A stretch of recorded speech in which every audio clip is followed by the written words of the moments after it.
Baseball museum here. And Bob, I didn't know there's a baseball museum here. How long has it been here? Well, we've been here for 5 years. The museum's actually entering its 15th year. Wow.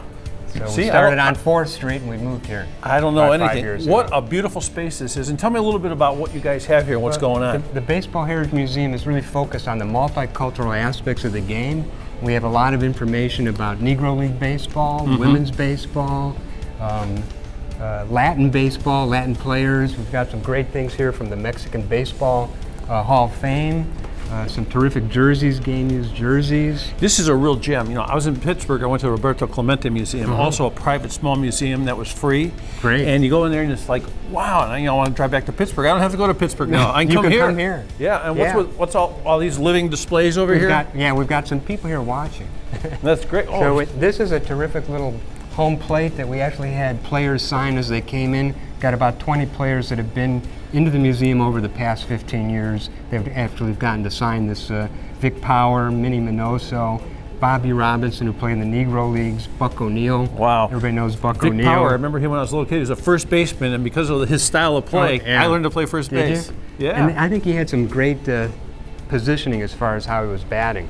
So you must have a lot of guys helping you find this stuff, huh? Well, I have a fair number of people that are coming out and helping. We actually bought a lot of items through auctions and had some donations. These shin guards were given to us by Double Duty Radcliffe, who played in the Negro Leagues. Wow. And it's really Look how small the mask is special. compared to today, huh? Yeah. Well, the equipment is totally different.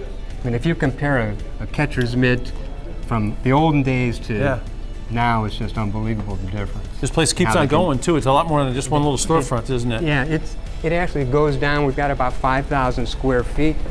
We're going to the lower level, and we're really looking at women's baseball on the right, and we've got things with coin-operated machines. The old play ball from the 1920s still works. Is that great? And has a tilt there and there, so you're not allowed to tilt them. You know how everybody would tilt the old pinball You gotta machines? cheat when you can cheat, Well, when you get away with if you can. Now this looks like a living baseball player to me. This is Vern Fuller. Vern Fuller? Vern Fuller has been volunteering for David Moss. How do you do, sir? at least 5 years. He's been terrific for the museum. I saw Vic Powers' autograph up there on home plate. Now, didn't you guys sort of play the same position once in a while? No, he's older than I am. First of all, he played first base, and I played mostly second base. Oh, mostly second base. Mostly second base. Yeah, I got to tell you, man, it must be exciting for you to come back here once in a while. I love this place. Do you have an association with this too? I'm the volunteer executive director.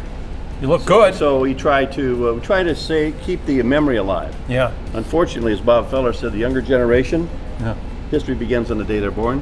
So we like them to kind of understand the struggles that occurred and get some history of the Negro Leagues. I understand they also have downstairs, they have a broadcast museum, which is really interesting to me because I remember listening to baseball and hearing your name on the radio, listening all the time.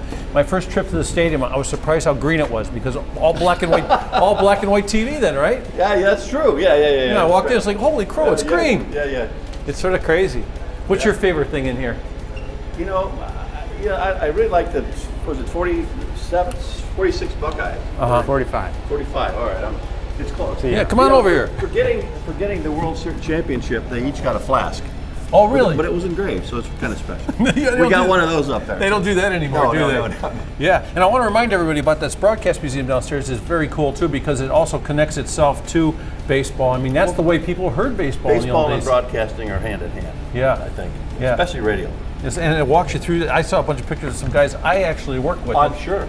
It's sort of funny too, You're so much younger than I must be getting old. That's a good thing. That's a good thing. It beats the alternative, doesn't it? Absolutely. So far. Yeah. Great. I got to tell you guys have a beautiful place here. Check it out, folks. It's in the Colonial Arcade. It's free. They do like contributions though because this stuff doesn't all stay together and run so smoothly for free. But Bob, Vern, thank you very much. Thank you. And we're going to have a whole lot more free from Cleveland right after the break.